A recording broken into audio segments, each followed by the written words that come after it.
سيدنا وقدوتنا محمد وعلى آله وأصحابه ومن تبعهم بإحسان إلى يوم الدين أما بعد. Ikhwan dan akhwat, teman-teman sekalian, alhamdulillah pada kesempatan pagi hari ini, hari Jumat, hari yang penuh dengan keberkahan, semoga Allah Subhanahu wa taala di dalam hari ini menurunkan keberkahannya kepada kita semua. Pada hari ini alhamdulillah kita bisa kembali melakukan at-tafaqquh fid din, mempelajari agama yang kita cintai yaitu agama Islam. Semoga ini pertanda bahwasanya Allah ingin menjadikan kita sebagai pribadi-pribadi yang baik. Sebagaimana sabda Nabi SAW yang insya Allah tidak asing lagi di telinga antum sekalian. Nabi SAW bersabda dalam riwayat Bukhari Muslim, "Man yuridillahu bihi khairan yufaqihu fid din." Barang siapa yang Allah inginkan dirinya menjadi pribadi yang baik, maka Allah gerakkan hatinya untuk mempelajari agama ini. Salawat dan salam tidak lupa kita haturkan untuk Nabi kita yang tercinta Muhammad bin Abdullah sallallahu alaihi wasallam, untuk keluarga beliau juga, sahabat-sahabat beliau dan orang-orang yang istiqamah bersabar membela sunnah beliau hingga akhir zaman nanti.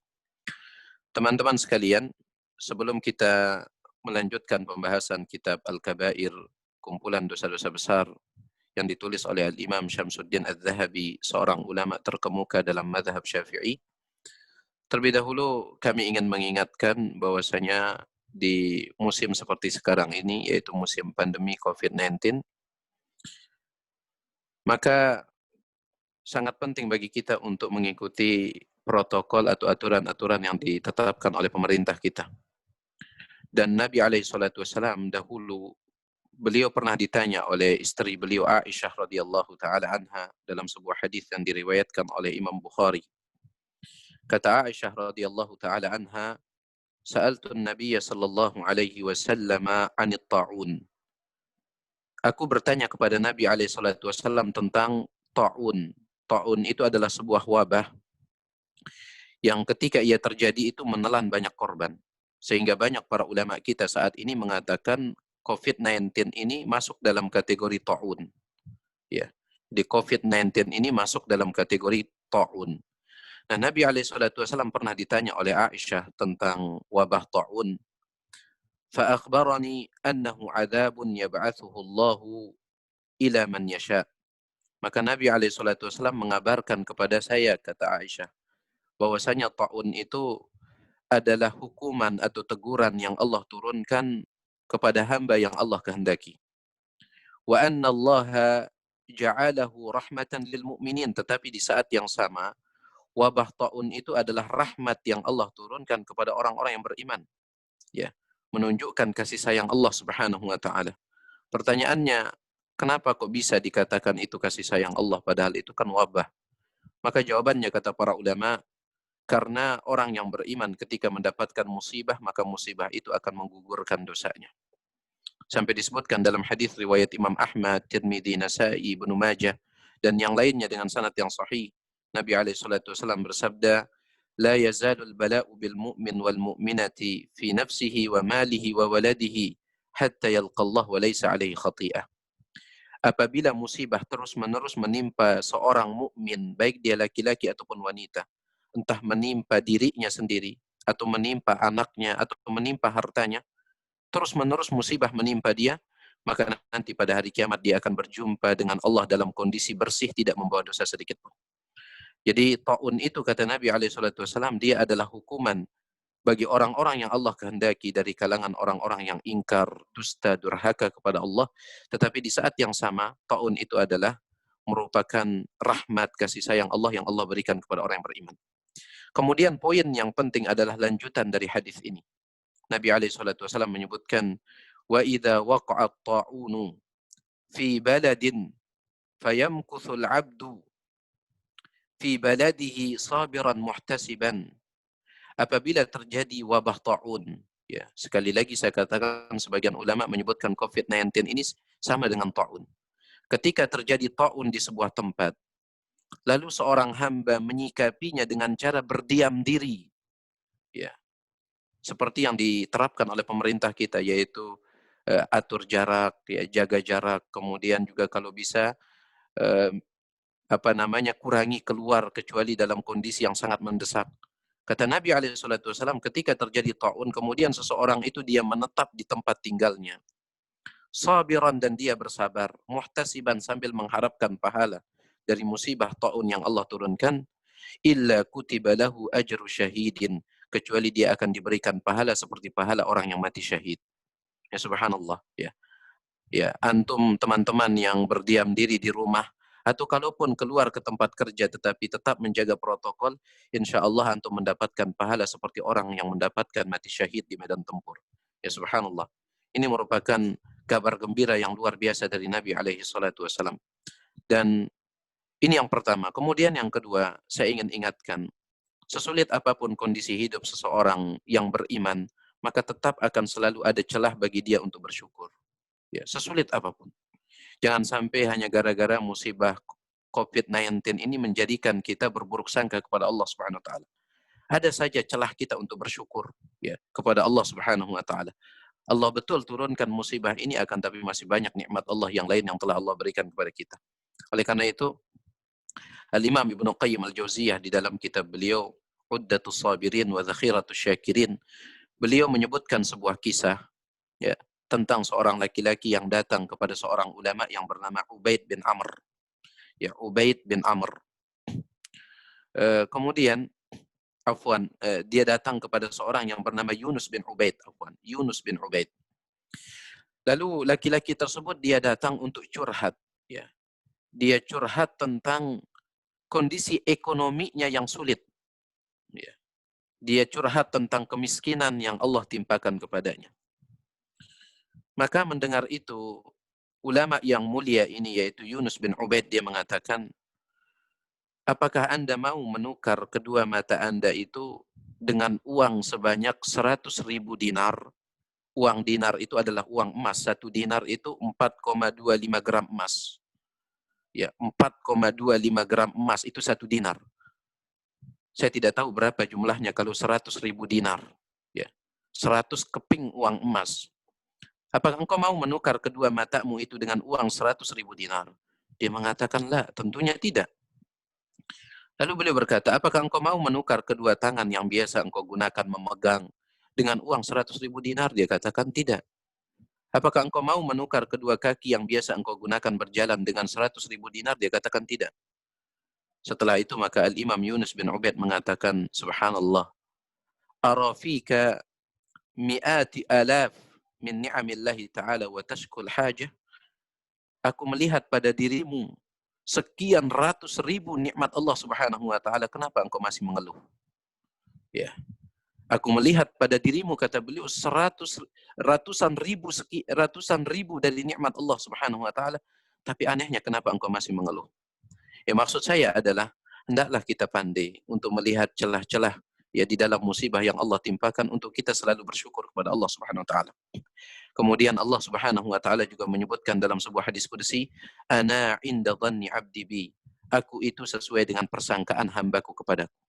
Artinya kata para ulama, kalau kita berprasangka buruk kepada Allah, maka Allah akan menimpakan keburukan kepada kita. Kondisi kita akan semakin buruk, ya. Tetapi kalau kita berprasangka baik kepada Allah, musibah ini insya Allah sebentar lagi akan diangkat. Kita optimis, insya Allah Allah Subhanahu wa taala akan mewujudkan apa yang kita harapkan tersebut. Nah, ini dia sebagai muqaddimah, ya, kepada teman-teman sekalian terkait dengan kondisi kita saat ini yang insya Allah sebenarnya sering disampaikan oleh ustadz-ustadz kita yang lain. Sekarang kita akan masuk ke dalam pembahasan kitab kita, yaitu Al-Kabair, kumpulan dosa-dosa besar, yang mudah-mudahan antum masih ingat, ya, motivasi kita belajar tentang dosa-dosa besar. Ya, motivasi kita belajar adalah sebagaimana yang dikatakan oleh seorang ulama di dalam salah satu bait syairnya, Arabtu syarra la lisyarri lakin litawaqqih, fa innahu man lam ya'rifi syarra minal khairi yaqa' fih. Aku mempelajari keburukan bukan untuk aku kerjakan, tetapi untuk menghindarkan diri darinya.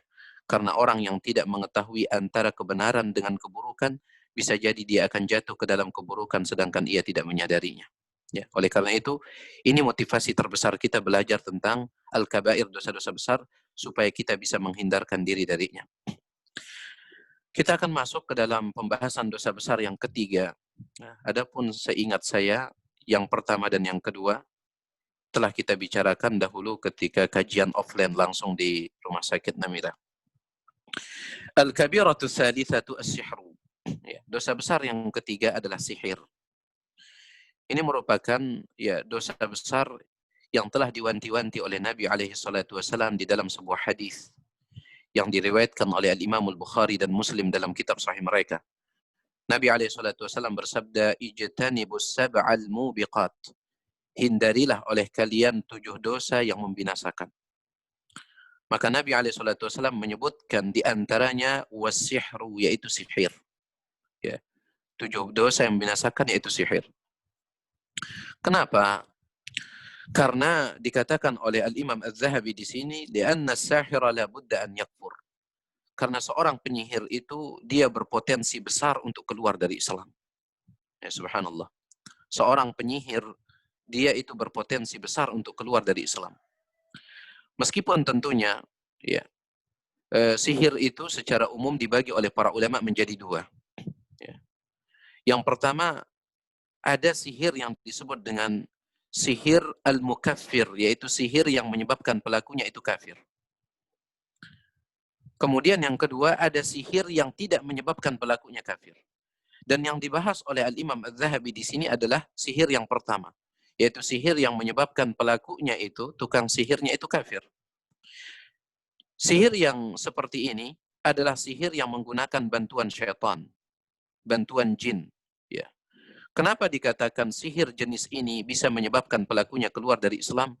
Karena syaitan atau jin tidak akan membantu tukang sihir untuk menjalankan aksi sihirnya kecuali ia melakukan perbuatan-perbuatan yang menyebabkan ia keluar dari Islam. Ya. Saya akan bacakan untuk antum penjelasan dari salah seorang ulama yang beliau ini memang memiliki bakat khusus di dalam menangani masalah sihir, kerasukan, dan yang lainnya. Beliau bernama Syekh Wahid bin Abdissalam Bali. Beliau berasal dari negeri Mesir dan beliau masih hidup sampai saat ini. Di dalam salah satu kitab beliau yang berjudul As-Sarimul Battar fi Tasaddi lis-Saharati wal Ashrar, pedang yang terhunus ya untuk melawan para tukang sihir dan orang-orang yang jahat. Beliau menyebutkan tentang beberapa amalan yang harus dilakukan oleh seorang penyihir supaya syaitan mau membantunya untuk menjalankan aksi sihirnya. Ada amalan-amalan tertentu. Di antaranya yang beliau sebutkan, minas saharati man yartadil mushafa fi qadamaihi yadkhulu bihil khala. Ya. Di antara para penyihir, mereka harus mengikat mushaf Al-Quran di kaki mereka, kemudian setelah itu mereka injak-injak masuk ke dalam toilet. Ya, subhanallah, antum bisa bayangkan. Ya. Al-Quran diikat di telapak kakinya, kemudian setelah itu dia jadikan sebagai sendalnya masuk ke dalam toilet. Ini kalamullah, firman Allah yang diinjak-injak. Sampai para ulama mengatakan, ya, sebagian ulama dari kalangan madhab Maliki mengatakan, tidak boleh kita membolak-balik lembaran Al-Quran menggunakan air liur, menggunakan ludah. Ini kan kebiasaan sebagian orang kita lihat itu, ketika akan membolak-balik lembaran Al-Quran, dia dia masukkan jarinya itu ke dalam mulut supaya basah dengan ludahnya, lalu dia gunakan membaliknya. Ini kata ulama dalam mazhab Maliki hukumnya haram. Hukumnya haram. Sampai seperti itu ta'zimnya, pengagungannya para ulama terhadap Al-Quran. Padahal tujuan kita baik, ya, supaya bisa lebih mudah membolak-balik lembaran Al-Quran. Makanya kita gunakan air liur kita. Bukan dengan tujuan menghinakan Al-Quran, tetapi dengan tujuan untuk mempermudah kita membolak-balik lembaran Al-Quran. Itu pun difatwakan haram oleh ulama dalam mazhab Maliki. Sebagian ulama mengatakan tidak haram, tetapi makruh, sangat dibenci sekali. Ya. Bagaimana dengan orang yang menjadikan Al-Quran sebagai sendalnya, yang dia injak-injak untuk masuk ke dalam toilet? Tentu ini adalah perbuatan kufur. Ya. Tetapi itu harga yang harus dibayar oleh seorang penyihir supaya aksi sihirnya dibantu oleh syaitan. Kemudian beliau katakan, wa minhum man yaktubuha bidamil haid. Sebagian mereka para penyihir itu diminta oleh syaitan untuk menulis ayat demi ayat dari Al-Quran dengan menggunakan, mohon maaf, darah haid. Padahal kita tahu darah haid itu najis.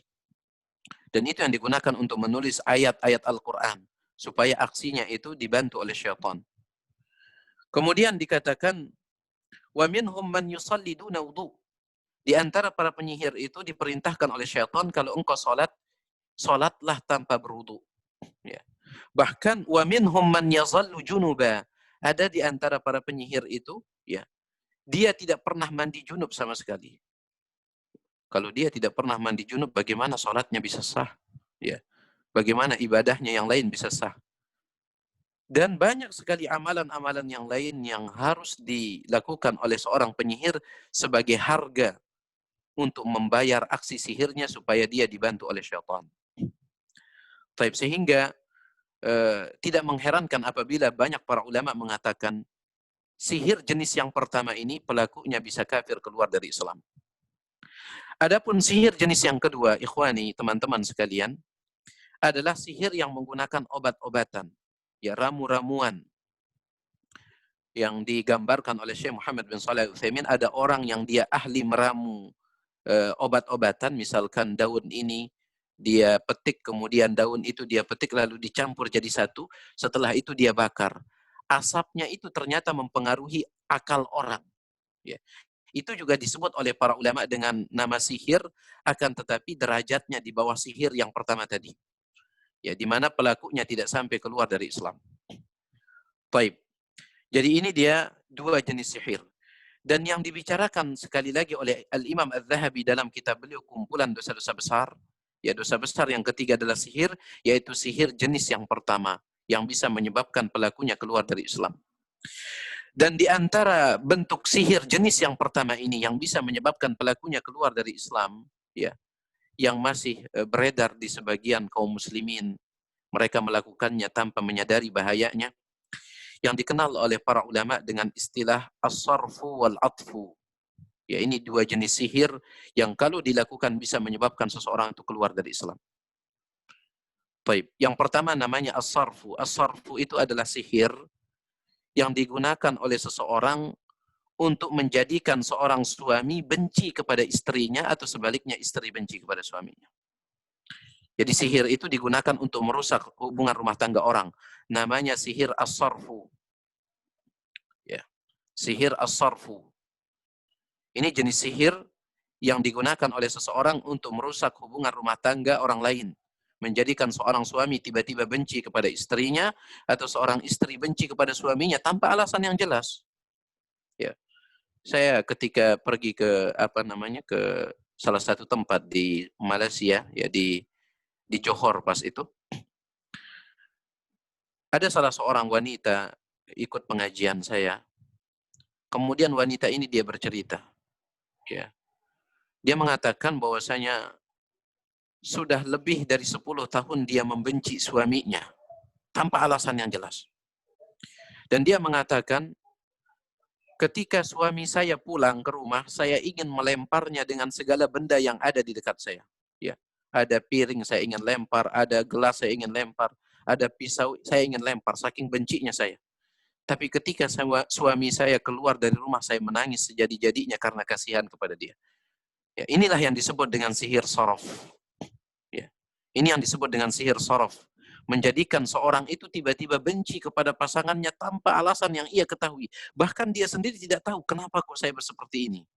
Ya. Wanita itu mengatakan, kalau suami saya sudah keluar rumah, saya menangis sejadi-jadinya. Saya kasihan melihat suami saya. Ingin saya mendekati suami saya, tapi saya nggak bisa. Setiap kali dia pulang ke rumah, saya ingin lempar dia dengan benda yang ada di dekat saya. Nah, ini namanya sihir sorof. Dan siapa yang melakukan sihir sorof seperti ini, maka dia berpotensi besar untuk keluar dari Islam. Secara umum kita katakan seperti itu, tanpa kita menunjuk individu tertentu. Ya.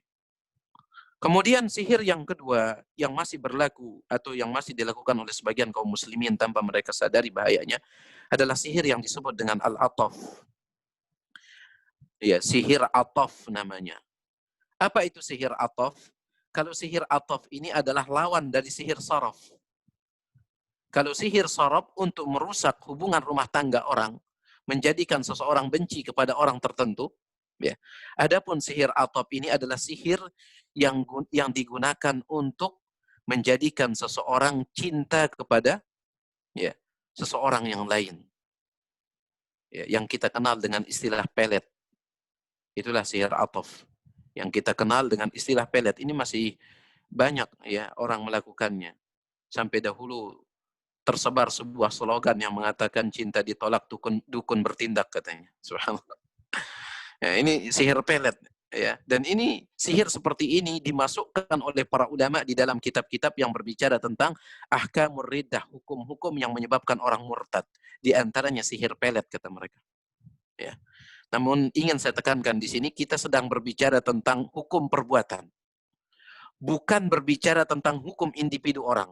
Ini penting antum ketahui. Karena banyak orang mengatakan kita mudah mengkafirkan orang. Demi Allah kita tidak mudah mengkafirkan orang. Yang kita bicarakan di sini adalah hukum perbuatannya.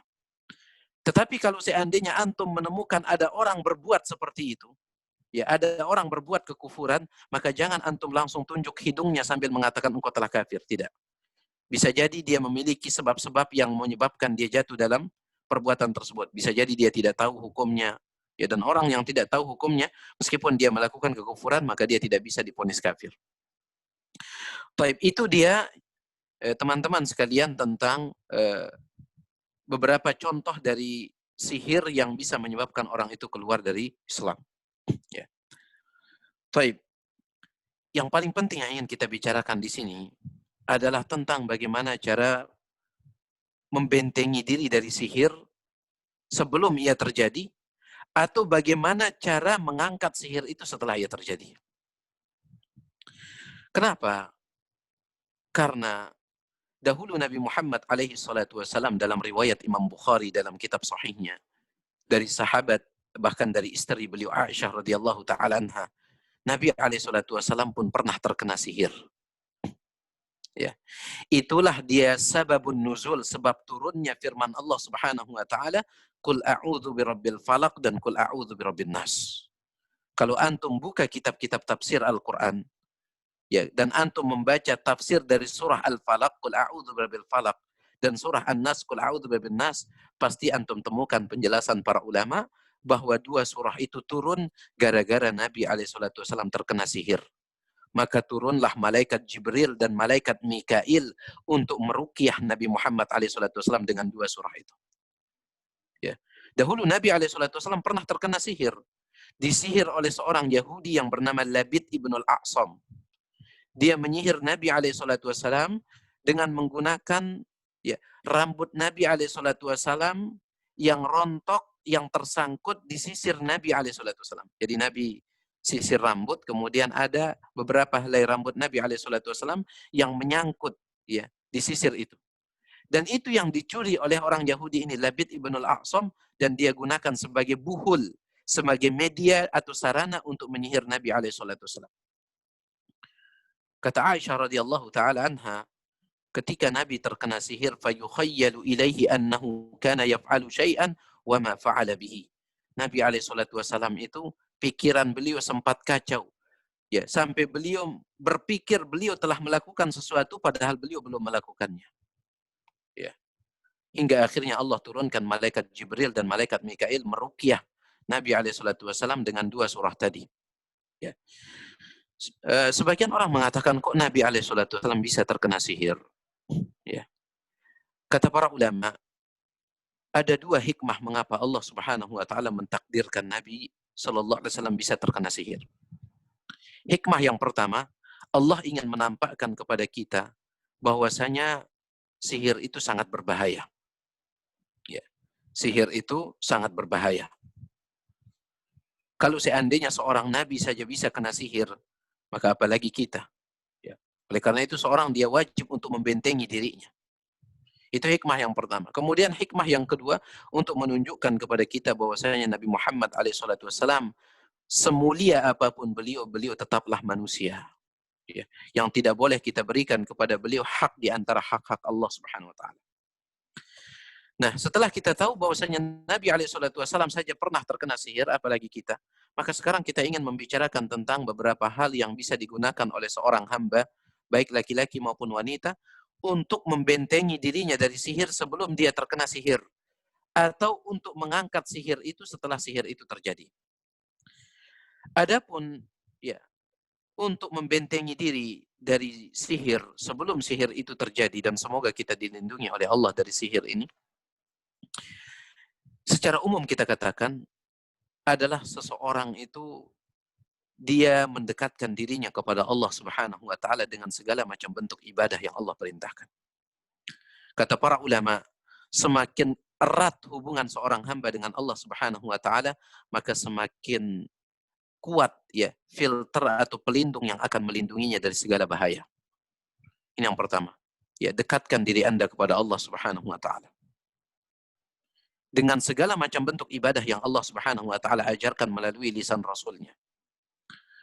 Kemudian yang kedua secara khusus adalah ya, rutinkan membaca zikir, terutama zikir pagi dan petang. Ya. Antum rutinkan membaca zikir, terutama zikir pagi dan petang. Dan zikir pagi dan petang ini sudah banyak ditulis oleh para ustadz kita. Ya, di antaranya ada buku yang sangat praktis sekali. Judulnya Fikih Zikir Pagi dan Petang, yang ditulis oleh ustadz kita, Al-Ustadz Dr. Firanda Hafizahullah Ta'ala. Ya, Fikih Zikir Pagi dan Petang. Itu sangat bagus sekali. Ya, sangat bagus sekali. Itu antum rutinkan. Dahulu Al-Imam Al-Qurtubi rahimahullah, beliau bercerita. Al-Imam Al-Qurtubi, beliau mengatakan, saya telah melihat ya, faidah yang luar biasa ketika saya merutinkan zikir pagi dan petang. Hingga pada suatu malam ketika saya menginap di kota Madinah, tiba-tiba di malam harinya saya disengat oleh seekor binatang yang berbisa. Tidak disebutkan binatangnya, entah itu kalajengking atau apa, tetapi binatangnya berbisa, kata beliau. Maka saya pun terbangun dari tidur saya, kemudian saya berpikir, kok bisa-bisanya saya tersengat oleh binatang berbisa? Ya. Setelah saya pikir-pikir, barulah saya menyadari, ternyata zikir petangnya, zikir di sore harinya saya lupa membacanya. Subhanallah. Beliau lupa membaca zikir sore harinya, maka di malam harinya beliau pun tersengat oleh binatang yang berbisa. Padahal selama beliau merutinkannya, beliau aman-aman saja, dijaga oleh Allah Subhanahu wa taala. Karena di antara zikir pagi dan petang itu ada sebuah zikir yang berbunyi Bismillahilladzi la yadurru ma'asmihi syai'un fil ardi wala fis sama' wa huwas sami'ul alim. Bismillah, dengan nama Allah. Alladzi la yadurru syai'un, yang tidak ada sesuatu apapun yang membahayakan fis sama'i wal ard, baik di langit maupun di bumi. Wa huwas sami'ul alim, dan Allah Maha mendengar lagi Maha mengetahui. Dengan nama Allah tidak ada sesuatu apapun yang berbahaya di langit dan di bumi, termasuk sihir. Oleh karena itu sekali lagi saya katakan, antum rutinkan ya membaca zikir pagi dan petang. Kemudian ya, yang ketiga untuk membentengi diri dari sihir, di samping zikir adalah antum perbanyak membaca Al-Quran, terutama surah Al-Baqarah. Terutama surah Al-Baqarah. Ya, ini antum sering-sering membacanya. Bukan berarti antum baca surah Al-Baqarah saja, teman-teman. Ya. Silahkan baca Al-Quran secara umum, tetapi terkhusus surah Al-Baqarah, ya. Kalau antum ingin lebih sering membacanya, maka silahkan. Saya mendengar sebuah cerita yang diceritakan oleh Syekh Dr. Abdul Karim Al-Khudair, ya, salah seorang ulama besar sekarang yang masih hidup di kota Madinah. Kemudian cerita ini juga diceritakan oleh Syekh Dr. Uthman Al-Khamis, salah seorang ulama sekarang yang masih hidup di negeri Kuwait. Beliau berdua menceritakan cerita yang sama. Ada seorang laki-laki, dia melamar seorang wanita. Seorang laki-laki melamar seorang wanita, tetapi ternyata lamarannya itu ditolak. Sehingga membuat laki-laki itu marah. Maka dia datang kepada seorang penyihir, ya, dengan membawa foto wanita tersebut. Dia mengatakan, tolong sihirkan saya wanita ini. Wallahu alam, mungkin yang dimaksud adalah sihir pelet. Ya, sihirkan saya wanita ini. Apa kata tukang sihir tersebut? Baiklah. Ya. Kemudian dia mengatakan, datanglah kepada saya 1 minggu lagi, ya, untuk melihat hasilnya. Datang kepada saya 1 minggu lagi. Setelah 1 minggu berlalu, maka laki-laki itu datang kepada penyihir tersebut. Penyihir itu mengatakan, saya tidak mampu menyihirnya. Saya tidak mampu. Tetapi saya sarankan engkau datang kepada penyihir si fulan, disebutkan namanya. Karena setahu saya, sihir dia itu lebih kuat daripada sihir saya. Pemuda tersebut saking marahnya kepada wanita itu betul, maka dia pun pergi ke penyihir yang kedua. Dia minta untuk disihirkan wanita tersebut. Sama seperti penyihir yang pertama, penyihir yang kedua mengatakan, datanglah setelah 1 minggu untuk melihat hasilnya. Setelah 1 minggu, laki-laki itu datang, ternyata penyihir yang kedua mengucapkan ucapan yang sama dengan penyihir yang pertama. Saya tidak mampu. Ya. Pergilah engkau kepada penyihir yang ketiga, si fulan disebutkan namanya, sihirnya lebih kuat. Penyihir yang ketiga mengatakan datanglah setelah 1 minggu. Setelah 1 minggu, penyihir yang ketiga mengatakan, saya tidak mampu menyihirnya. Segala macam cara saya gunakan menyihirnya, tetapi tidak mempan. Dan saya tidak menyarankanmu untuk mencari penyihir lain. Karena menurut saya wanita ini tidak bisa disihir. Ya. Syekh yang menceritakan kisah ini, yaitu Syekh Abdul Karim Al-Khudair dan Syekh Utsman Al-Khamis mengatakan, ternyata wanita itu, dia sering membaca surah Al-Baqarah. Dia sering membaca surah Al-Baqarah. Subhanallah. Dan itu menunjukkan kebenaran hadis Nabi alaihi salatu wasalam. Nabi kita Nabi Muhammad alaihi salatu wasalam bersabda dalam sebuah hadis sahih riwayat Imam Muslim dalam kitab sahihnya. Kata Nabi alaihi salatu wasalam, "Iqra'u surat Al-Baqarah." Bacalah oleh kalian surah Al-Baqarah. Fa inna akhdhaha barakah. Ya. Karena membaca surah Al-Baqarah itu adalah keberkahan. Wa tarkaha hasrah. Tidak pernah membaca surah Al-Baqarah itu akan menjadi penyesalan. Wa innaha la yastati'uha al-batalah. Dan surah Al-Baqarah itu tidak bisa dilawan oleh para penyihir. Ini hadis Nabi SAW. Surah Al-Baqarah tidak bisa dilawan oleh para penyihir. Oleh karena itu, silahkan teman-teman sering membaca Al-Quran, terkhusus lagi surah Al-Baqarah. Insya Allah, Allah akan memberikan perlindungan untuk antum ya, dari sihir. Kemudian juga yang keempat, ya, di antara cara seseorang itu melindungi diri dari sihir adalah sebelum tidur dia membaca ayat kursi. Ya, sebelum tidur dia membaca ayat kursi. Dan ayat kursi itu terdapat dalam surah Al-Baqarah. Ya. Karena sihir itu biasanya dilakukan di malam hari, kata para ulama. Makanya dia dinamakan dengan sihir. Sin, ha, ra.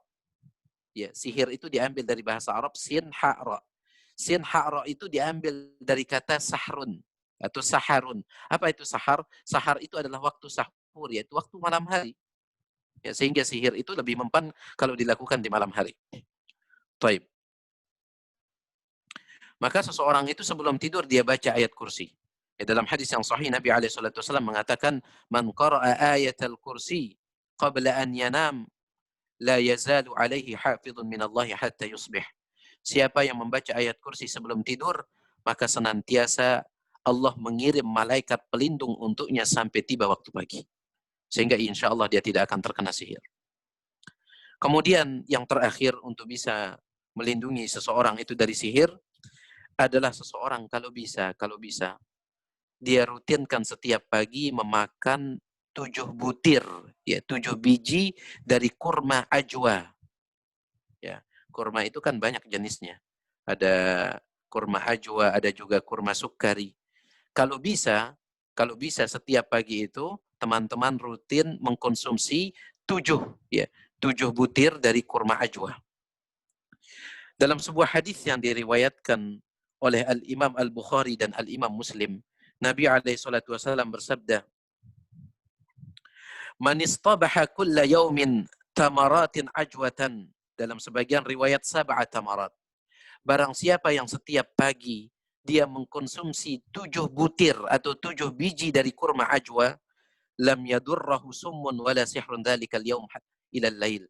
Maka di hari itu dia tidak akan dibahayakan oleh summun racun wala sihrun, begitu pula sihir. Ya. Dia tidak akan dibahayakan oleh racun, begitu pula tidak akan dibahayakan oleh sihir. Ini mengkonsumsi 7 biji kurma ajwa. Sebagian ulama mengatakan tidak mengapa kurma yang lain, yang penting kurma. Ya. Jadi para ulama beda pendapat apakah harus kurma ajwa, karena itu yang disebutkan oleh Nabi SAW, ataukah boleh kurma yang lain. Sebagian ulama mengatakan harus kurma ajwa.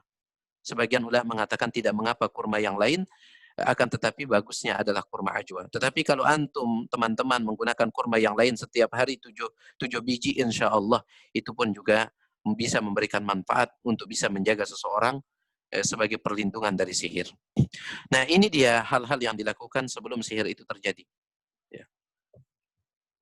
Masih ada waktu, Pak Dokter? Masih. Masih ya? Kita bicarakan tentang sekarang bagaimana cara pengobatan sihir setelah sihir itu terjadi. Ya. Sebelumnya, perlu diketahui ada beberapa tanda yang menunjukkan seseorang itu terkena sihir. Yang disebut oleh para ulama dengan istilah alamatul mashur. Ya. Tanda-tanda seseorang itu dia mashur, dimasuki atau dikenai oleh sihir. Di antara tandanya adalah seseorang itu, ya, dia sering bermimpi dengan mimpi-mimpi yang buruk. Ya, terutama kalau dia bermimpi dengan mimpi-mimpi seperti ular, ya. Atau sebagian ulama mengatakan kalau misalkan dia bermimpi dikejar oleh anjing hitam, ya.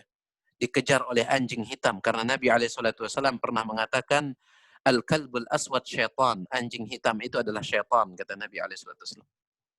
Jadi intinya dia sering melihat di dalam mimpinya itu yaitu mimpi-mimpi yang buruk, ya, mimpi-mimpi yang buruk. Tetapi kalau seandainya mimpinya itu dikejar oleh apa namanya tempat antum kredit motor misalkan, mungkin karena belum bayar. Kalau itu mimpinya ya dikejar oleh tempat kita kredit motor, ya mungkin karena belum bayar, bukan sihir itu. Itu adalah tanda bahwasanya antum harus segera bayar. Baik. Jadi kalau dia mimpi seperti ular atau anjing hitam, maka itu tanda seseorang itu kemungkinan besar dia terkena sihir. Ya. Tidak kita pastikan dia terkena sihir, tetapi kemungkinan besar dia terkena sihir. Kemudian yang kedua, di antara tandanya adalah kata para ulama, dia itu sering lupa. Ya. Tiba-tiba dia, biasanya dia tidak punya sifat seperti itu, tiba-tiba dia menjadi pelupa. Ya, kecuali kalau dia punya penyakit yang teman-teman lebih tahu ya, seperti penyakit Alzheimer namanya ya, yang menyebabkan seorang itu mudah lupa, ya, atau penyakit yang lainnya. Tetapi orang ini dia tidak punya itu, dia sudah periksa ke dokter nggak ada ini penyakit itu, tetapi dia sering lupa, tiba-tiba menjadi pelupa. Itu tanda kata para ulama bahwasanya kemungkinan besar dia terkena sihir. Sebagaimana Nabi SAW. Nabi SAW, beliau merasa seolah-olah telah melakukan sesuatu padahal beliau tidak melakukannya. Beliau lupa. Ya. Atau terkadang beliau baru saja dikasih makan, tiba-tiba selesai makan beliau mengatakan, mana makanannya? Padahal baru diberikan makan. Tiba-tiba Nabi SAW menjadi pelupa. Itu salah satu indikasi bahwasanya seorang itu kemungkinan besar dia terkena sihir. Kemudian yang ketiga, ya, di antara tanda seseorang itu kemungkinan besar terkena sihir, perubahan emosi yang drastis. Ya, bawaannya tiba-tiba ingin marah saja. Atau mungkin tiba-tiba dia awalnya dia adalah orang yang periang, orang yang ceria, tiba-tiba kok jadi murung, sedih, ya, tanpa alasan yang jelas. Ini indikasi bahwasanya seorang itu kemungkinan dia terkena sihir. Ya, indikasi kemungkinan besar dia terkena sihir. Ya, yaitu perubahan emosi. Ya. Kecuali mohon maaf, bagi teman-teman wanita yang sedang datang bulan kemudian terjadi perubahan emosi, maka ini wajar. Ya, karena hormonnya. Kemudian di antara indikasi yang lain yang disebutkan oleh para ulama adalah apabila seseorang itu dia tiba-tiba sering menyendiri. Ya. Dia tidak mau bergaul lagi dengan orang. Mengurung diri di dalam kamar. Dan saya pribadi pernah menghadapi kasus seperti itu, yaitu ada seseorang tiba-tiba dia tidak pernah mau keluar dari kamarnya. Ya. Dan ternyata dia terkena sihir kemudian diruqyah. Namun sayangnya Allah Subhanahu wa taala takdirkan beliau sampai sekarang beliau sekarang akalnya itu rusak. Beliau menjadi gila karena di buhul yang kita temukan, buhul itu adalah media yang digunakan untuk menyihir seseorang. Ada sebuah kertas yang kami temukan di bawah ranjang beliau. Di kertas itu dituliskan, bacalah ini Ya, kemudian di sana ada rajah mantra-mantra dari huruf Arab. Ya, bacalah ini sampai engkau mati atau kalau tidak sampai engkau gila, dan ternyata dia gila. Ya, beliau gila. Ya. Jadi itu salah satu indikasi seorang terkena sihir, yaitu apabila dia tiba-tiba mengurung diri di dalam kamar, ya, menjadi penyendiri. Kemudian tanda yang terakhir, ya, apabila seseorang itu sudah sudah menikah, ya, di antara tanda seseorang yang sudah menikah itu kemungkinan besar dia terkena sihir, entah itu suami atau istri, tiba-tiba dia menjadi tidak respect, tidak hormat kepada pasangannya. Yang awalnya dia sangat menghormati pasangannya, sangat mencintai pasangannya, tiba-tiba kok ya dia benci kepada pasangannya, tidak suka kepada pasangannya, bisa jadi itu adalah indikasi dia terkena sihir.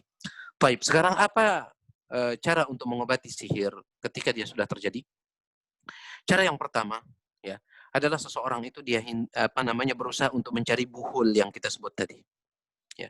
Buhul itu adalah media yang digunakan oleh seorang penyihir untuk menyihir targetnya. Ya. Buhul itu biasanya berbentuk sesuatu yang ada kaitannya dengan target.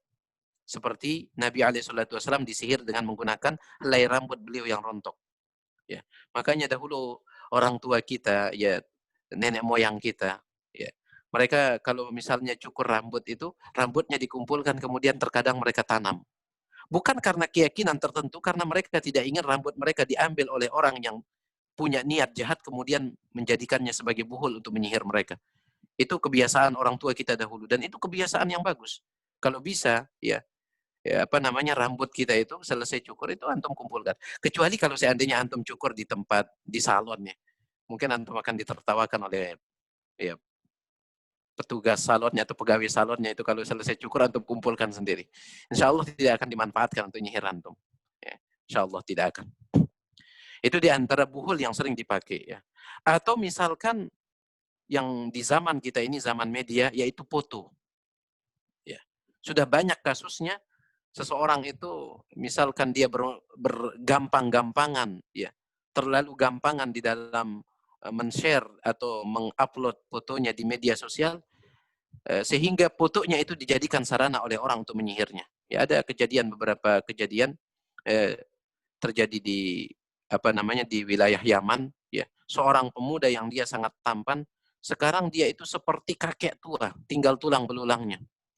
Ternyata ditemukan, ya, dia disihir menggunakan foto yang dia sering upload di Facebooknya. Oleh karena itu Ustadz Dr. Firanda Hafizahullah selalu mengingatkan masalah ini. Ya, beliau mengingatkan supaya tidak terlalu gampangan di dalam mengupload foto, terutama kalau antum punya anak. Ya, karena seorang anak itu sangat rentan kena oleh sihir. Jangan antum terlalu gampangan untuk mengupload foto anak antum di media-media sosial, jangan. Ya, karena kita tidak tahu bagaimana hati orang ketika melihat anak kita, bisa jadi dia hasad, bisa jadi dia iri, dan seterusnya. Baik, intinya yang pertama cara untuk mengobati sihir itu adalah kita temukan dulu buhulnya. Media yang digunakan untuk menyihir itu kita temukan, ya, kemudian kita hancurkan. Dan ini tidak mudah untuk menemukannya. Kalau seandainya cara yang pertama ini tidak mempan, maka teman-teman sekalian bisa antum gunakan cara yang kedua, yaitu dengan cara ruqyah. Apa itu ruqyah? Ruqyah itu adalah dengan cara membacakan ayat-ayat Al-Quran atau doa-doa yang datang dari Nabi SAW kepada orang yang terkena sihir itu. Ya, antum rutinkan. Ya, tentu bukan dengan 1 kali atau 2 kali ruqyah. Rutinkan di ruqyah dia. Ya, rutinkan di ruqyah. Dibacakan ayat-ayat Al-Quran atau dibacakan doa-doa yang diajarkan oleh Nabi SAW. Ayat yang mana yang harus dibaca? Kata para ulama, sebenarnya semua ayat Al-Quran itu adalah obat. Sebagaimana firman Allah Subhanahu wa taala, "Wa nunazzilu minal Qur'ani ma huwa shifa." Dan kami telah turunkan di dalam Al-Quran itu obat. Jadi semua ayat Al-Quran itu bisa antum baca. Ya. Tetapi ada beberapa surah-surah tertentu atau ayat-ayat tertentu yang memang memiliki fungsi tertentu di dalam menangani masalah sihir ini. Ya, di antaranya surah Al-Fatihah. Ya, surah Al-Fatihah. Makanya kalau teman-teman, ya, antum yang kerja di rumah sakit ini pernah saya ditelepon oleh seorang perawat rumah sakit yang dia sering ngaji. Nelpon minta bantuan untuk meruqyah ada perawat lain yang kesurupan. Ya. Ada pasien yang kesurupan, kemudian ditangani oleh perawat yang lain, perawatnya ikut kesurupan. Ya, itu di rumah sakit di Selong ya. Maka saya katakan, kalau antum ingin rukyah-rukyah saja, nggak perlu harus mengundang Ustadz Fulan, Ustadz Alan, nggak perlu. Cukup bacakan surah Al-Fatihah. Ya. Bacakan surah Al-Fatihah. Nabi SAW menyebutkan dalam hadis sahih, la'allaka wa ma adraka la'allaha rukyah. Tidakkah engkau tahu surah Al-Fatihah itu adalah rukyah? Ya. Tidakkah engkau tahu surah Al-Fatihah itu rukyah? Antum bacakan surah Al-Fatihah. Nah, ini di antara surah yang memiliki keutamaan tersendiri dalam menangani masalah sihir ataupun orang kesurupan. Kemudian juga ya ayat kursi, ya. Ayat kursi sebagaimana hadis yang kita bacakan tadi. Kemudian juga 2 ayat terakhir dari surah Al-Baqarah. 2 ayat terakhir dari surah Al-Baqarah yang dimulai dari firman Allah, "Amanar rasulu bima unzila ilaihi min rabbih wal mu'minun, kullun amana billahi wa malaikatihi," dan seterusnya. 2 ayat terakhir dari surah Al-Baqarah. Ya. Itu juga memiliki keutamaan tersendiri. Ya, karena 2 ayat tersebut dalam hadis Nabi SAW juga menyebutkannya, siapa yang membacanya ini, kafatahu, Allah akan memberikan kecukupan untuk dirinya, yaitu dicukupkan, dilindungi oleh Allah Subhanahu wa taala. Kemudian juga ya di antara surah yang sangat bagus sekali untuk melakukan ruqyah adalah surah yang kita sebutkan tadi, yaitu surah An-Nas, Al-Falaq, dan kalau bisa ditambahkan dengan Al-Ikhlas, qul huwallahu ahad. Jadi ruqyah itu mudah ya. Kalau antum mengetahui ini, tidak perlu antum harus mengundang ustadz ini, ustadz itu. Ya, tinggal masalahnya antum berani atau tidak, itu masalahnya. Ya, berani atau tidak. Ya, ketika meruqyah itu. Tetapi kalau seandainya antum berani, tinggal baca saja surah-surah atau ayat-ayat yang kita sebutkan tadi. Kemudian, ya, di antara cara juga untuk mengobati sihir, ya, dan ini mungkin cara yang terakhir yang ingin kita sebutkan pada kesempatan ini, adalah dengan menggunakan daun bidara, atau tinggal 2 lagi, ya. Dengan menggunakan daun bidara. Terutama daun bidara yang masih hijau, disebutkan oleh Syekh Abdul Aziz bin Baz, kalau bisa gunakan 7 helai daun bidara. 7 helai, kemudian setelah itu ditumbuk menggunakan batu, bertemu batu. Ya. Ada kan alat ulekan itu, ya. Yang dibuat dari batu, kemudian alatnya juga batu itu. Ya, yang digunakan untuk menguleknya itu juga batu. Tempatnya batu, alasnya batu, kemudian tempat alatnya itu juga batu. Kalau bisa 7 helai bidara, kemudian diulek pakai itu. Ya, karena sekarang kita tahu bidara itu sudah dijadikan sebagai bubuk itu. Kalau itu kurang bagus untuk dijadikan sebagai alat untuk meruqyah. Ya, tetapi antum cari bidara yang masih berbentuk daun, antum ambil 7, kemudian setelah itu antum ulek, ya, antum ulek. Kalau bisa sambil antum membaca qul huwallahu ahad, qul a'udzu birabbil falaq, qul a'udzu binnas. Setelah itu nanti dicampurkan ke dalam air, ya. Kemudian antum saring, otomatis airnya akan berubah menjadi hijau. Antum saring supaya daun-daun hasil ulekannya itu bisa tersaring, kemudian airnya itu antum kasih minum kepada orang yang terkena. Ya. Saya pernah diundang untuk meruqyah seseorang yang terkena sihir. Namun untuk sekarang saya sudah berhenti. Ya. Beliau ini sudah diruqyah oleh banyak ustadz. Ya, tiba-tiba beliau itu terkena stroke. Ya. Beliau terkena stroke, sudah dibawa ke Selong untuk diobati, bahkan pernah ke Mataram juga, ternyata tidak ada hasil. Setelah itu diruqyah oleh beberapa ustadz, ternyata belum ada juga respon. Ya, tidak ada tidak ada perbaikan atau tidak ada kesembuhan. Kemudian diminta oleh salah seorang keluarga beliau, kemudian kita ruqyah. Setelah kita ruqyah, setelah itu saya minta supaya untuk diberikan beberapa helai daun bidara, kemudian kita ulek sambil membacakan ayat-ayat yang kita sebutkan tadi. Setelah itu dikasih minum ya orang tersebut. Subhanallah, ya. Besoknya dia sembuh total dengan izin Allah Subhanahu wa taala dari stroke-nya. Sembuh total dari stroke-nya. Yang beliau stroke tidak bisa bangun, tidak bisa apa-apa, tidur hanya kerjaannya. Tapi alhamdulillah dengan izin Allah Subhanahu wa taala, ya. Kemudian dengan menggunakan apa namanya sarana ruqyah menggunakan daun bidara itu, alhamdulillah besoknya beliau sudah sembuh total dari stroke-nya, bahkan pergi ke sawah, ya. Karena kerjaan beliau itu nyabit, kemudian dikasih makan ke sapi beliau. Taib. Jadi itu menggunakan daun bidara. Kalau bisa daun bidara yang masih hijau, kemudian 7 helai, kemudian diulek dengan menggunakan batu bertemu batu, ya. Dan kalau bisa sambil membaca surah yang kita sebutkan tadi. Dan yang terakhir, di antara cara juga untuk mengobati orang yang terkena sihir adalah yaitu dengan cara berbekam. Ya, saya yakin teman-teman tahu berbekam itu, ya, mengeluarkan darah kotor itu. Ya. Sekarang kalau saya tidak khilaf di beberapa rumah sakit menggunakan media itu, bekam. Ya. Dan subhanallah, bekam ini adalah obat yang dipesankan oleh para malaikat kepada Nabi Muhammad SAW ketika beliau Isra Mi'raj. Ya. Kita tahu kan Nabi Isra Mi'raj itu naik ke langit ketujuh. Setiap Nabi berjumpa dengan malaikat di setiap langit, langit pertama, langit kedua, langit ketujuh, ya, dan seterusnya. Di saat Nabi akan pulang, selalu malaikat mengatakan, wahai Muhammad, balligh salamana ala ummatik, sampaikan salam kami kepada umatmu, wa'murhum bil hijamah, perintahkan mereka berbekam. Ini adalah obat langit yang dipesankan oleh para malaikat kepada Nabi Muhammad SAW, kemudian disampaikan oleh Nabi kepada umatnya. Ini juga salah satu obat untuk mengobati orang yang terkena sihir. Ya. Itulah dia ikhwani azani Allah wa iyyakum, ya, sedikit apa yang bisa kita bicarakan pada kesempatan ini. Intinya bahwasanya di antara dosa besar yang membinasakan adalah sihir, dan di antara sihir yang masih banyak dilakukan oleh sebagian kaum muslimin adalah sihir pelet yang kita sebutkan tadi. Ya, karena mereka punya slogan cinta ditolak dukun bertindak itu. Wallahu taala alam. Ini dia yang bisa kita sampaikan untuk kesempatan ini. Kalau memang ada yang ingin ditanyakan maka saya persilahkan. Wallahu alam. Baik, alhamdulillah, ya, jazakallah khairan katsiran kepada Ustaz Zainul Arifin LC atas pemaparan kajian yang diberikan kepada kita semua. Baik teman-teman, mungkin ada yang ingin bertanya, silahkan bisa angkat tangan, raise hand, atau menulis di chat komentar, ya, bagi teman-teman yang ingin bertanya. Silahkan, kami tunggu.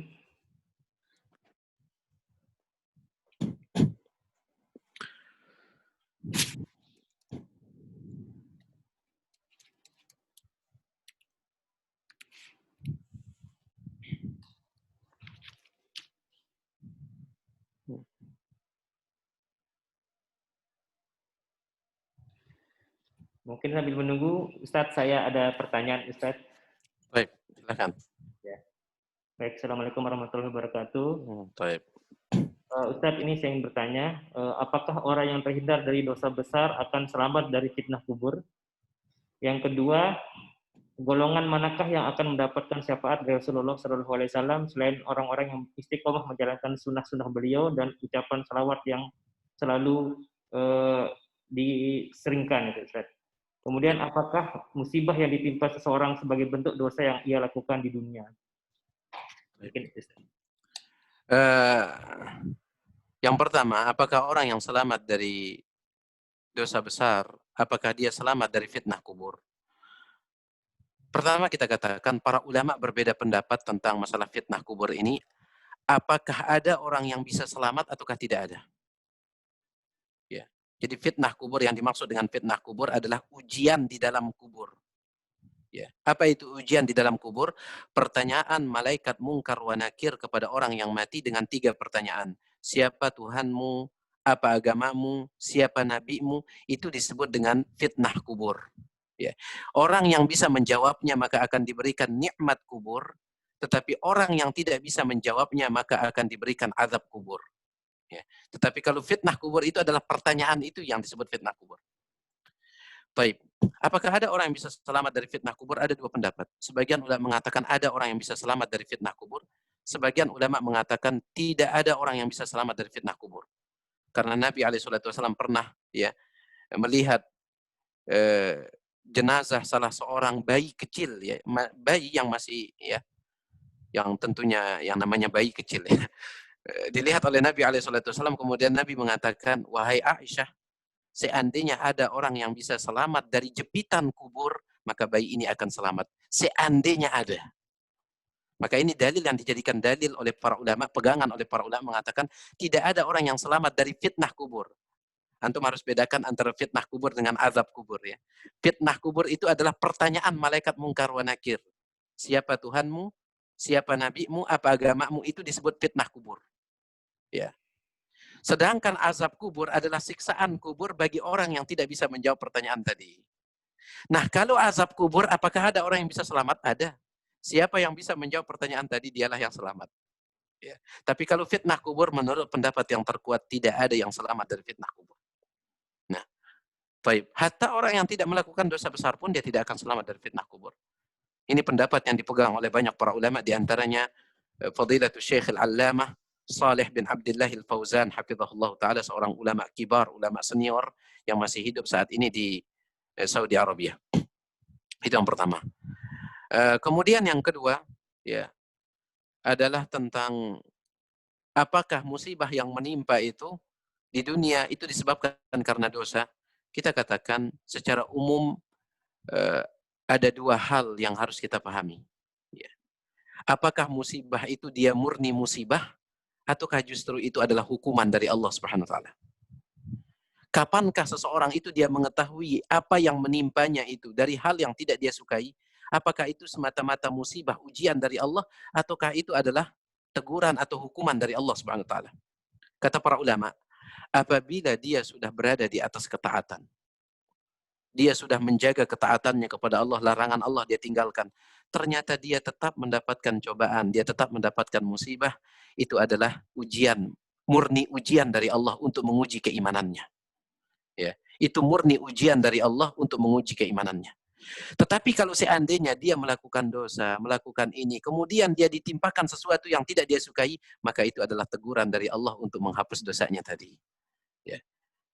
Jadi seseorang harus memahami tentang dua hal ini. Ya, kapan itu dijadikan sebagai betul-betul ujian dan kapan itu dinyatakan sebagai hukuman dari Allah Subhanahu wa taala. Ada pertanyaan yang ketiga saya lupa Pak Dokter. Golongan manakah yang mendapat Baik, golongan manakah yang akan mendapatkan syafaat dari Nabi SAW? Yang akan mendapatkan syafaat dari Nabi SAW ya, secara umum adalah umat Islam, ya, umat Nabi SAW yang mereka berusaha semaksimal mungkin untuk mengikuti apa yang diajarkan oleh Nabi SAW. Ya, itu akan mendapatkan syafaat. Terutama masalah tauhid, mereka yang betul-betul menerapkan tauhid dalam kehidupannya. Karena dalam sebuah hadis yang diriwayatkan oleh Imam Bukhari dan Muslim, Abu Hurairah pernah bertanya langsung kepada Nabi SAW, Ya Rasulullah, man as'adun nasi bi syafa'atika yaumal qiyamah, wahai Rasulullah, siapakah orang yang paling berbahagia pada hari kiamat karena mendapatkan syafaat Anda? Maka Nabi SAW mengatakan, as'adun nasi bi syafa'ati yaumal qiyamah man qala la ilaha illallah khalisan min qalbih. Orang yang paling berbahagia pada hari kiamat karena mendapatkan kehormatan berupa syafaatku adalah orang yang dia mengucapkan kalimat tauhid la ilaha illallah dan dia praktikkan dalam hidupnya. Ya. La ilaha illallah artinya tauhidkan Allah, tinggalkan syirik kepada Allah Subhanahu wa taala. Itu maksud dari la ilaha illallah. Orang yang betul-betul menerapkan kalimat ini, dialah yang akan berbahagia mendapatkan syafaatku nanti pada hari kiamat. Ya. Tapi ada juga syafaat Nabi yang lain, ya. Seperti syafaat Nabi kepada orang yang melakukan dosa besar, ya, selain daripada syirik. Ya. Dia melakukan dosa besar selain daripada syirik, ya. Maka Nabi SAW ada beberapa orang tertentu Nabi berikan syafaat supaya dia tidak jadi masuk neraka padahal dia sudah ditetapkan sebagai penduduk neraka. Gara-gara dosanya dia sudah ditetapkan sebagai penduduk neraka. Tetapi Nabi memberikan syafaat, akhirnya dia tidak jadi masuk ke dalam neraka. Ya. Kemudian juga di antara bentuk syafaat Nabi SAW adalah syafaat Nabi SAW kepada penduduk surga karena mereka tidak bisa masuk surga sampai Nabi SAW mengetuk pintu surga terlebih dahulu. Dan masih banyak lagi yang disebutkan oleh para ulama kita. Wallahu ta'ala a'lam. Baik, Ustaz. Barakallahu fiik. Ini ada beberapa pertanyaan lagi, Ustaz, dari Dr. Utun Supriya. Berapa kali biasanya proses ruqyah dilakukan sampai pasien sembuh? Dan apakah kemampuan untuk melihat hal gaib itu hanya pada orang tertentu atau bisa pada semua orang? Dan adakah jaminan orang yang rajin beribadah untuk terhindar dari sihir? Baik. Yang pertama, berapa kali harus melakukan ruqyah itu sehingga bisa mencapai kesembuhan? Tidak ada ketentuan. Ya, tidak ada ketentuan. Ada orang, kami pernah ya meruqyah, saya sering meruqyah dulu ya, tapi kalau sekarang saya sudah berhenti. Kami pernah meruqyah seseorang yang beliau itu terkena sihir, ternyata beliau sudah terkena sihir selama 10 tahun. Ya. Beliau terkena sihir selama 10 tahun. Ya, dulu beliau adalah orang yang sangat kaya di tempat kami, namun sekarang beliau termasuk di kalangan orang yang bisa kita katakan fakir miskin. Ya, karena habis hartanya itu untuk berobat, berobat, berobat. Ternyata nggak ada hasil gitu. Ya, sehingga setelah lelah berobat, maka beliau pun mengambil jalan ruqyah. Ternyata setelah diruqyah, ya, ketika berbicara dengan jin yang ada di dalam tubuhnya, ternyata jin itu sudah lebih dari 10 tahun di dalam tubuhnya. Dan kita meruqyahnya itu lama sekali. Ya. Kita meruqyah beliau itu sangat lama sekali. Kita terkadang minta bantuan ustadz yang lain. Ya. Tidak hanya satu ustadz, banyak ustadz yang sudah meruqyah beliau. Dan alhamdulillah sekarang beliau sudah mulai kembali normal. Ya. Tidak lagi ada jin di dalam tubuh beliau insya Allah, karena beliau sudah mulai tidak menampakkan gejala-gejala terkena sihir. Jadi maksud saya adalah tidak ada ketentuan harus berapa kali kita meruqyah. Terkadang ada jin itu yang dia mudah keluarnya. Diruqyah satu kali langsung keluar. Ya. Ada yang agak bandel, diruqyah sampai 10 kali nggak keluar, bahkan bisa jadi berbulan-bulan diruqyah nggak keluar-keluar. Ya, ada yang bandel. Jadi tidak ada ketentuan tertentu berapa kali harus diruqyah.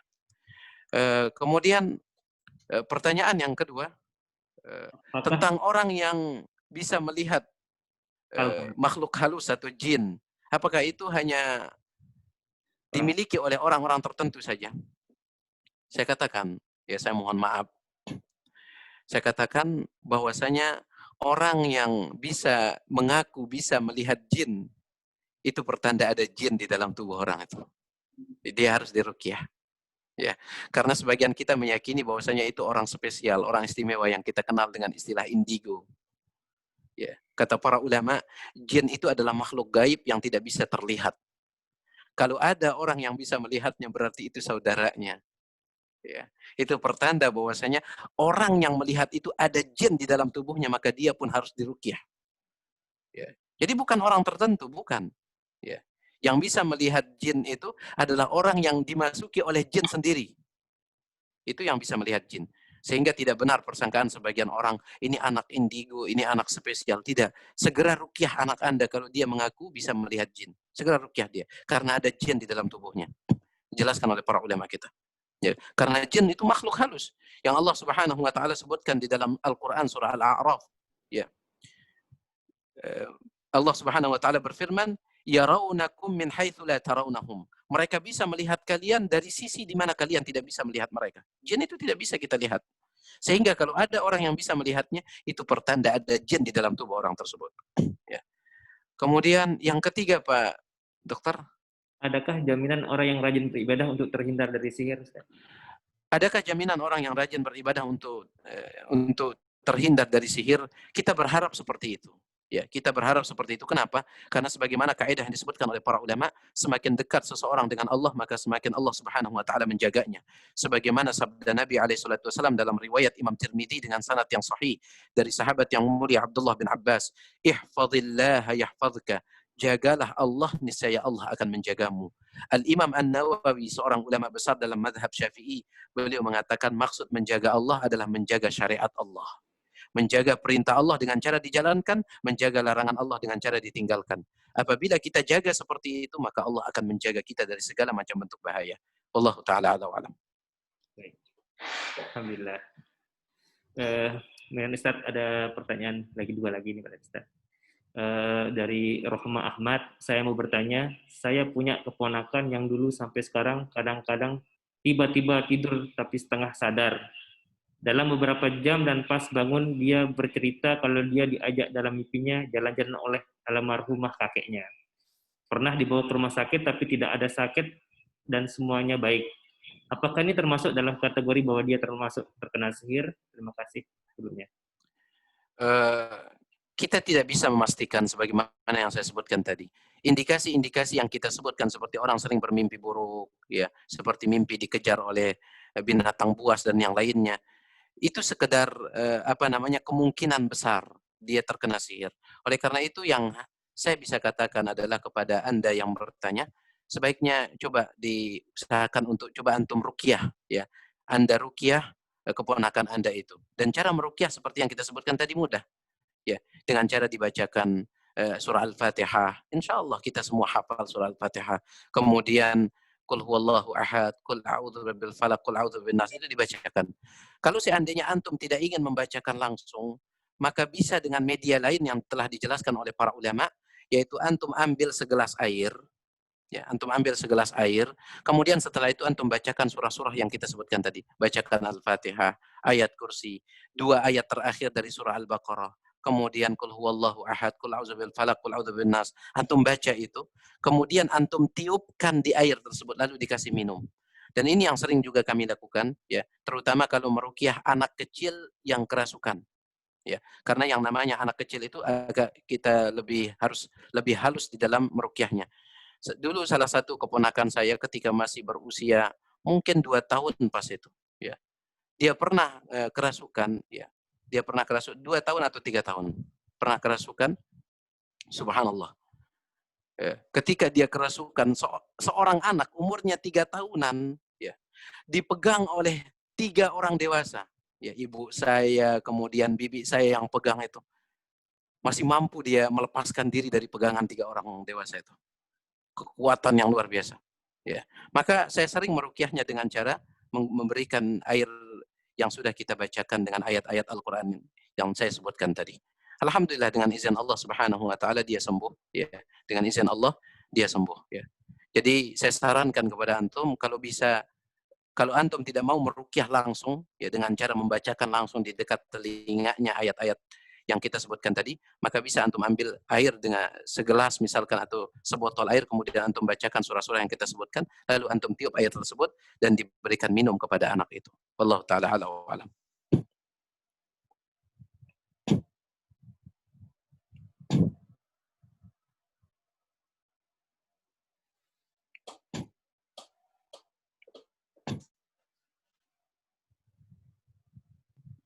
Baik Ustadz, ini untuk pertanyaan terakhir.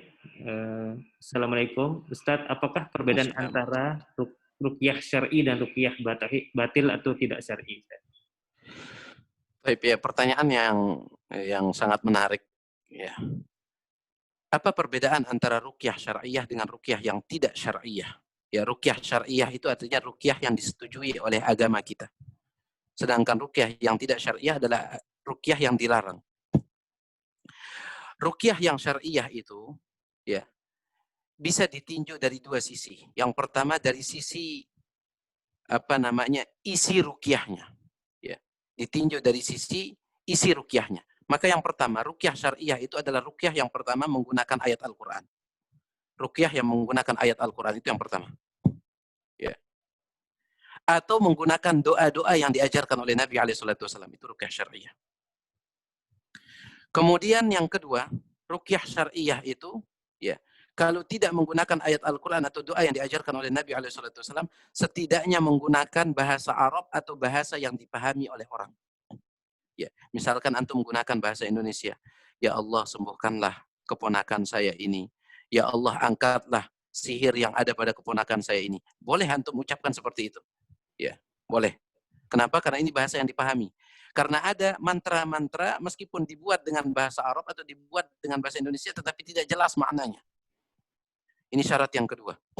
Syarat yang ketiga, harus diyakini bahwasanya ruqyah itu hanyalah sebab, bukan dia yang menyembuhkan. Yang menyembuhkan adalah Allah Subhanahu wa taala.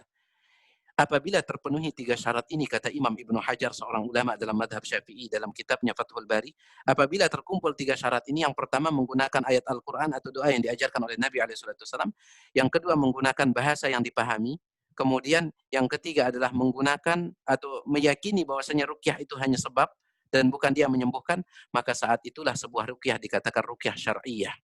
Ya. Kemudian sisi yang kedua, terkadang 3 syarat itu sudah terpenuhi. Tetapi bisa jadi ruqyah itu belum dikatakan ruqyah syar'iyah apabila sisi yang kedua tidak terpenuhi. Yaitu apa? Cara melakukannya, cara prakteknya. Ya. banyak kita temukan terkadang yang meruqyah itu adalah seorang laki-laki dan yang diruqyah itu adalah wanita.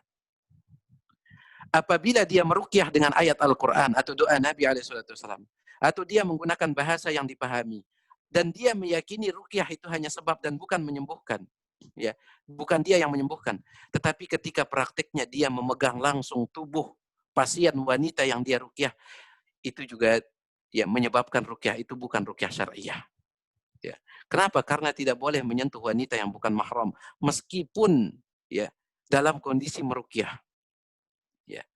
Kata Syekh Muhammad bin Shalih Utsaimin, jangan pernah disangka bahwasanya ruqyah itu seolah-olah aliran arus listrik. Dalam artian harus antum sentuh dulu pasiennya baru aliran arusnya itu mengalir kepada pasien. Jangan antum menyangka seperti itu. Yang memberikan pengaruh dengan izin Allah adalah bacaannya bukan sentuhannya. Berbeda dengan medis, ya. Berbeda dengan medis. Kalau medis itu ya dibolehkan untuk menyentuh wanita yang bukan mahramnya kalau memang dalam kondisi darurat. Dibolehkan. Kenapa? Karena dia butuh untuk menyentuh untuk mendeteksi penyakit. Adapun kalau ruqyah ini yang kita deteksi adalah penyakit yang tidak bisa dideteksi oleh alat medis. Ya. Kerasukan oleh jin. Ada salah seorang yang pernah saya ruqyah, beliau sudah sering datang ke rumah sakit, bahkan pernah minta di rongseng namanya ya, di rumah sakit Mataram itu sampai dokternya itu ketawa. Apanya yang mau dirongseng katanya, Anda sehat. Padahal bapak ini tiap malam gak bisa tidur kemudian merasa perutnya itu seperti terbakar. Sampai dokternya itu tertawa ketika dia minta untuk dirongseng. Ya, apanya mau dirongseng katanya. Akhirnya setelah beberapa rumah sakit beliau datangi dan semuanya tidak ada yang mau merongseng dia. Karena menurut mereka itu sehat. Ya. Akhirnya kita pun meruqyahnya dan alhamdulillah 3 kali kita ruqyah dengan izin Allah Subhanahu wa taala, maka beliau pun hilang ya penyakit beliau itu. Ya. Jadi kalau medis menyentuh itu wajar. Kenapa? Karena mereka butuh untuk mendeteksi penyakit. Tetapi kalau ruqyah itu tidak harus dengan cara menyentuh. Ya. Taib itu dia ruqyah syariah. Jadi sisi materinya juga harus syar'i, kemudian cara praktiknya juga harus syar'i. Adapun ruqyah yang tidak syariah adalah ruqyah yang tidak memenuhi apa yang kita sebutkan tadi. Ya. Kalau ruqyahnya menggunakan mantra-mantra bukan dari ayat Al-Quran, maka itu bukan ruqyah syariah. Atau sudah menggunakan ayat Al-Quran tetapi masih menyentuh langsung ya pasien yang dia obati itu padahal pasiennya itu adalah wanita yang bukan mahramnya, maka itu juga bukan bukan ruqyah syariah. Ya, wallahu taala alam. Baik, mungkin sudah tidak ada lagi yang bertanya ya. Mungkin Sudah cukup ya. cukup ya. Baik, para peserta atau audiens sudah cukup ya. Tidak ada yang mau bertanya lagi. Kita sudah menunjukkan 9.26, tinggal ada waktu 4 menit lagi. Mungkin kalau kita berikan satu pertanyaan terakhir lagi, Ustaz. Kalau ada. Baik. Kalau memang ada ya. Kalau memang ada ya. Ya, kalau tidak ada ya kita cukupkan.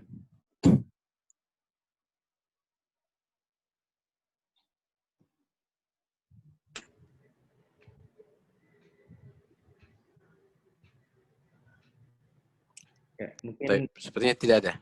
ya. Baru bergabung Dr. Burhan, Direktur Rumah Sakit Islam Amira. Assalamualaikum Pak Dokter.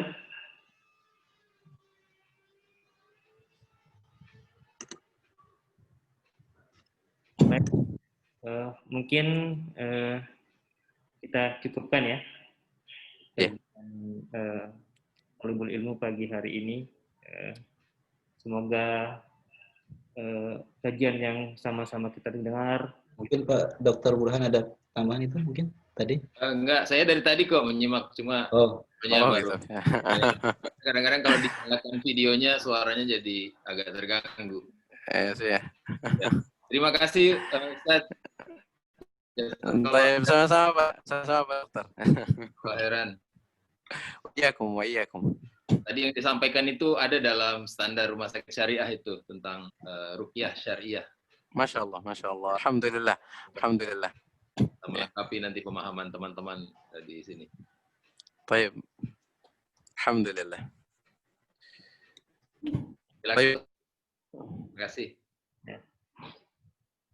Baik, mari kita sebelumnya saya ucapkan apresiasi kepada seluruh sivitas Hizbatillah Masjid Islam Nopmira. Jazakumullah khairan kasiron atas partisipasinya kita sama-sama ya talabul ilmi ya, menuntut ilmu ya di hari yang spesial ini ya, di Sayyidul Ayyam ini. Semoga Allah memberikan kita selalu keberkahan kepada kita semua dan mengangkat derajat kita semua ya.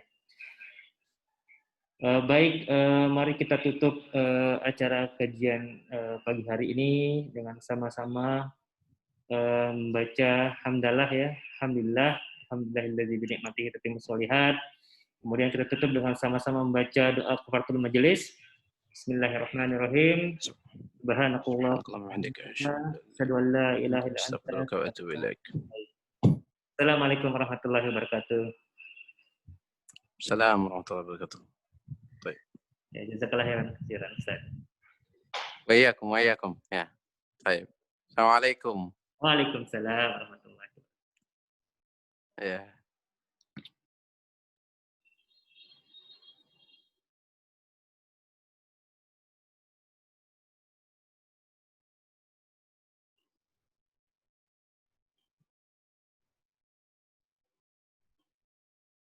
Gimana, Dr. Ida?